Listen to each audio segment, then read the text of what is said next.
So బాధితుల angle చెప్పండి మీరు. ఇది చేయడం వల్ల బాధితుల్లో ఎటువంటి విశ్వాసం కలుగుతుంది? వీటన్నిటికీ సంబంధించిన యాంగిల్, బాధితుల యాంగిల్ మాట్లాడండి మీరు. మేడం, ముఖ్యంగా ఇక్కడ బాధితుల్లో నెంబర్ 1, నెంబర్ 2 అన్నట్టుగా ప్యానెల్లో వాడిన వారు కూడా కేసుల్లో ముద్దాయిలుగా, లేకపోతే వాళ్ళు ఇచ్చినటువంటి దొంగ కేసుల్లో ఇరుక్కున్న వారే. హోమ్ మినిస్టర్ ముందు బాధితురాలండి. యాజ్ అన్ అడ్వకేట్ గా ఈ రోజు గత ప్రభుత్వం నా మీద ఒక్క కేసు కూడా నమోదు చేయలేదు, కానీ పాపం హోమ్ మినిస్టర్ గారు మీద 23 కేసులు నమోదు చేశారు. ఆవిడ గతంలో ఒక మినిస్ట్రీగా కూడా ఉన్నారు. అంటే ఇక్కడ బాధితులు అంటే పవన్ కళ్యాణ్ గారు మీద రంగవల్లి గారు కేసు చేశారు, వాలంటీర్ల ద్వారా ఆడబిడ్డలు తప్పిపోతున్నారంటే మా మనోభావాలు దెబ్బతిన్నాయని అంటున్నారు. ఈ రోజు అండి అంటే మేము మంచోళ్ళమా చెడ్డోళ్ళమా అని మన మాటల్లో చెప్పక్కర్లేదండి, మన చేతలని బట్టి ప్రజలే నిర్దేశిస్తారు. గత ప్రభుత్వంలో కౌరవ సభలాగా ఉన్న 151 మందిని ఒక్కసారి గద్దదించిన వారు ప్రజలు. సో మనం మంచి వాళ్ళమా చెడ్డ వాళ్ళమా, పరిపాలన గొప్పగా చేస్తామా సుపరిపాలన అనేది వాళ్ళు డిసైడ్ చేస్తారు. ఇకపోతే ఎగ్జిక్యూటివ్, ఈ ఎగ్జిక్యూటివ్ వ్యవస్థ అనేది చాలా ఇంపార్టెంట్. ప్రజలు నమ్మకం పెట్టుకునేది వాళ్ళ మీదే. ఊర్లో ఈ రోజు ఎంఆర్ఓనో, ఎండిఓనో, తహసీల్దార్నో వీళ్ళని ఎక్కువ నమ్ముతారు. ఎందుకంటే ఎమ్మెల్యే ఇవాళ కూడా ఉంటాడు, రేపు ఇంకొకళ్ళు వస్తారు. సో ఎమ్మెల్యే కానప్పుడు ఏంటి వారి పరిస్థితి? వారొక సాధారణ పౌరుడి కంటే ఇంకా తక్కువగా చూస్తారు. మాజీ ఎమ్మెల్యే రా, ఏం చేశాడు, అందుకే దించారా అని మాట్లాడతారు. కానీ ఇక్కడ మనమేం చేస్తున్నాం, ప్రజలకి మనమేమి ఇస్తున్నాం అనేది ఇంపార్టెంట్.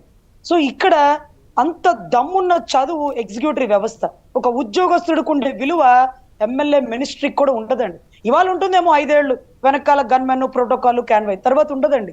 సో అటువంటి విద్యార్హత కలిగి 62 సంవత్సరాలు నువ్వు ఉద్యోగం చేయగలుగుతావు. నువ్వు ముందు సల్యూట్ కొడతావేమో నీ ముందు ఉండే ఎమ్మెల్యేకి, మినిస్టర్కి. 5 ఏళ్ల తర్వాత రోడ్ల మీద తిరుగుతూ ఉంటాడు. నీకు అదే క్యాన్వై ఉంటది, నీకు అదే గ్రేడ్ ఉంటది, ప్రజల నుంచి అదే స్పందన ఉంటది.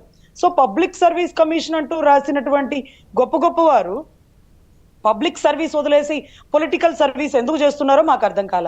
శ్రీలక్ష్మి గారు లాంటి వారు గొప్పవారు, అతి చిన్న వయసులోనే ఒక ఐఏఎస్, ఐపీఎస్ లాంటిది కొట్టిన చాలా మంది ఈరోజు ఓబులాపురం మైన్స్ కేసులో ఇరుక్కొని జైలుకి ఎందుకు వెళ్తున్నారు? ఒక ఎమ్మెల్యేలకి, ఒక ఎంపీలకో, లేకపోతే ఒక సీఎంకో తొత్తులాగా ఎందుకు పనిచేస్తున్నారు? ప్రజల పట్ల నిబద్ధతగా ఉండండి. మిమ్మల్ని ఇవాళ కాకపోతే రేపు గౌరవిస్తారు. ఇందాక సార్ చెప్పినట్టు కొంతమంది ఎమ్మెల్యేలు చూసారు అలా ఉన్నారు అంటూ కొంతమంది ఆఫీసర్లు చూసారు ఎలా ఉన్నారు అంటూ కొంతమందిని ఉదాహరించిన వారిలో మీ పేరేది? మీరు ఏ లిస్ట్ లో ఉన్నారు? 175లో ఒక్కరు మీరు. కొన్ని లక్షల మందిలో ఎంతో మంది గవర్నమెంట్ ఎంప్లాయీస్.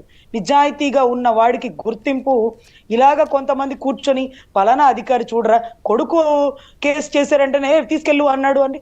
ఈ రోజు మరి అనంతబాబు విషయంలో సీఎం ఏం చేసినాడండి? సుబ్రహ్మణ్యాన్ని చంపేసింది అనంతబాబే అని తెలిస్తే తప్పు, నిన్ను ఎమ్మెల్సీ నుంచి సస్పెండ్ చేస్తున్నాను అని అన్నాడా? లేదు కదా.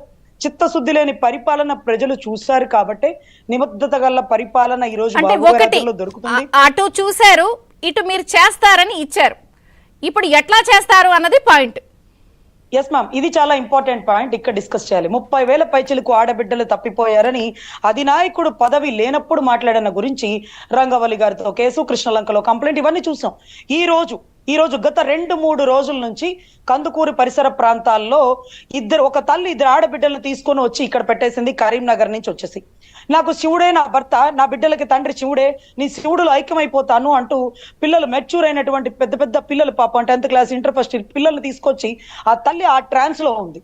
నేనే స్వయంగా ఆ పరిసర ప్రాంతాల్లో, తాండాల ఆ ఏరియాలకు వెళ్ళి, మీరు ముందు అక్కడి నుంచి రిహాబిలిటేషన్ సెంటర్స్ కి రండి అంటే, ఎవరు మీరు?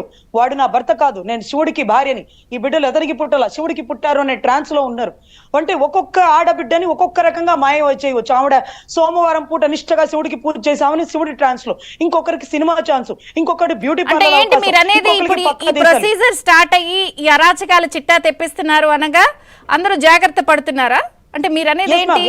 నేను అనేది ఒకటి, గతంలో అలా జరిగింది, ఇప్పుడు నివేదికలు రెడీ అవుతున్నాయి, నివేదికలు చెప్పేసేసి యాక్షన్ తీసుకుంటే సరిపోతుందా? బాధితులు ఇంకా బయటకు వచ్చి అన్ని చెప్పాల్సిన అవసరం ఉందంటారు? అంటే ఒక అమ్మాయిలు మిస్సింగ్ కాదు, ఇంకా ఓవరాల్ గా చెప్పండి. మేడం, ముఖ్యంగా బాధితులు అనేవారు ఈ రోజు చంద్రబాబు గారికి గతంలో సపోర్ట్ చేయడానికి వచ్చేవారు, ఆయన చూడడానికి వచ్చేవాళ్ళు, ఆయనతో సెల్ఫీ దిగడానికి వచ్చేవారు. ఇప్పుడు రారండి. ఇప్పుడు వారి సమస్యను చెప్పుకోవడానికి వస్తారు. మా పవన్ కళ్యాణ్ గారి ఆఫీస్ ముందు గేట్ బయట ఎప్పుడు కుర్రోళ్ళు ఉండేవాళ్ళు, బైకులు రీసౌండ్ ఇస్తూ. ఇప్పుడు పెద్దవాళ్ళు కంప్లైంట్లు పట్టుకొని, లెటర్లు పట్టుకొని వచ్చారు. అంటే ఒకప్పుడు ఆయన నాయకుడు, ఇప్పుడు రాజకీయ నాయకుడు, ఒక పదవిలో ఉన్నాడు, మాకేదో సహాయం చేస్తారు అంటూ ప్రతి ఒక్కరు వచ్చారు. ఇందాక నేను ఆ ఎగ్జాంపుల్ ఎందుకు చెప్పానంటే, ఇలా చాలా మంది ఆడపిల్లలు తప్పిపోయారు, తప్పిచ్చేశారు, చేశారు, అది గత ప్రభుత్వంలో జరిగింది, ఇప్పుడిప్పుడే కంప్లైంట్లు రేజ్ అయ్యి హోమ్ మినిస్టర్ దృష్టికి వెళ్తున్నాయి, ఇక చిత్తశుద్ధిగా పరిపాలన చేస్తే మన ప్రభుత్వం అంటే ఏంటో మళ్ళీ ప్రజలు గుర్తిస్తారు, గౌరవిస్తారు. Right yeah. సో ఇప్పుడు కంప్లైంట్లన్నీ వెలుగులోకి వస్తున్నాయండి. మనం సత్వరమే చర్యలు తీసుకోవాలి. కొంత వెయిట్ చేసి తర్వాత చూద్దామనే టైం కూడా లేదండి. ఇప్పుడు ఆ ఇద్దరు ఆడపిల్లల్ని రెస్క్యూ చేయకపోతే వాళ్ళు సూసైడ్ చేసుకుంటారా, వాళ్ళని ఆవిడే చంపేస్తుందా? గతంలో మద్దనపల్లి కేసు మేము చూసినాం. సో ఇలాంటప్పుడు ఇమీడియట్ గా పోలీసులు స్పందించాలి, హోమ్ మినిస్టర్ స్పందించాలి. డిప్యూటీ సీఎం గారు గతంలో పదవి లేనప్పుడు చెప్పినానే, అధికారం ఉన్నప్పుడు అని ఇమీడియట్ గా స్పందించాలి. ఇప్పుడు ప్రజల నుంచి వచ్చే గౌరవం గొప్పగా ఉంటుందండి. సో ఖచ్చితంగా ప్రతి ఒక్కరు పార్టీ ఆఫీస్ కి వచ్చేది వారి సమస్యను తెలుపుకోవడానికే కాబట్టి ప్యానెల్లో ఉండే వాళ్ళందరూ కూడా స్పందించాలి. శ్రవణ్ గారు, సో ఒకటి బాధితులు విపరీతంగా బయటకు వస్తున్నారు ఈ 2-3 రోజులు.